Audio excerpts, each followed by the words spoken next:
in 1989, 15 states were awarded funding from the CDC and for the purpose of putting together what they called core capacity to address injury and violence prevention.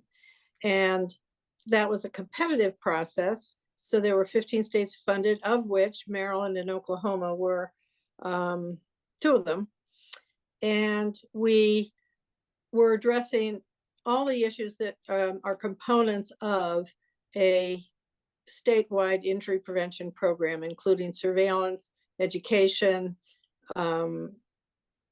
policy, evaluation, and bringing together coalitions. And Sue, how about talking about some of the competition we had for funding to get us started? Okay, there was so little money for injury prevention and control efforts in the late 80s and early 90s. And CDC had, at that point, just funded injury prevention research centers. And at the 93 World Injury Conference, there was a meeting that included state injury directors that had received capacity grants, academic researchers, the IPRCs, and the CDC. And there were really intense discussions that the researchers felt like that it would be a waste of money to fund the states because the states didn't have any track record and there were so few proven effective strategies that they argued that the money could be better spent with academic institutions.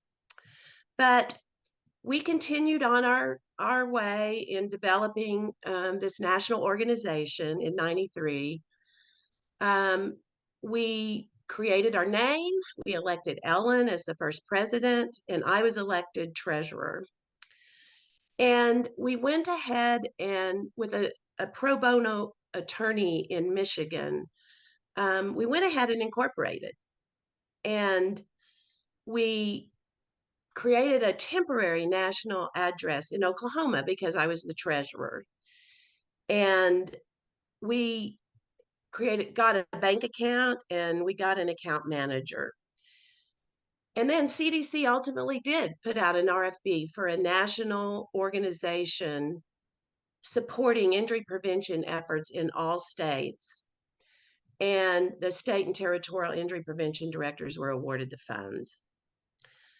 So we continued on and we decided we needed more funding.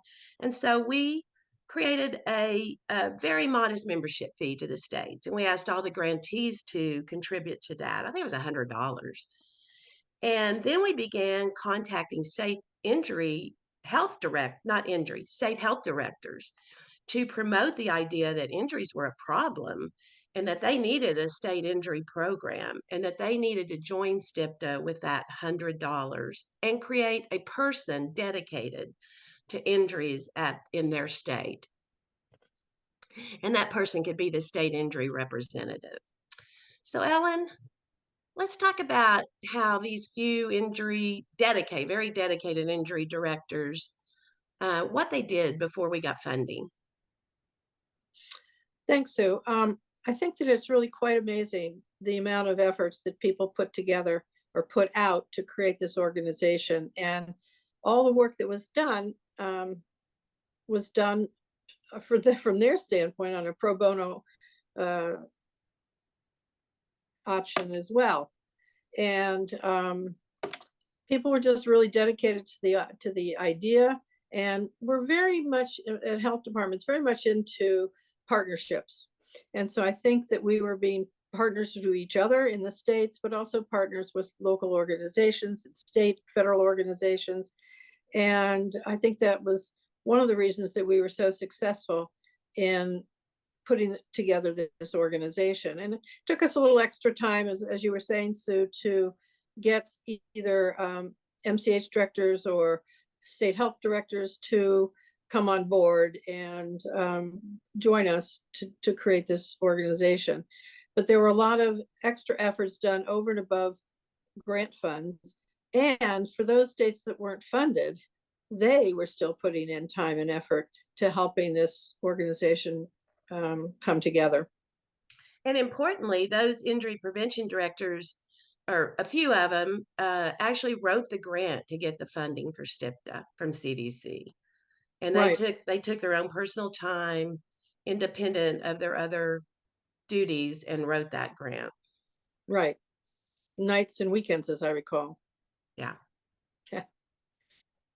I have to say though, we never dreamed that our little beginning efforts could ever develop into this large organization of over 700 members from state, local, and at the national level.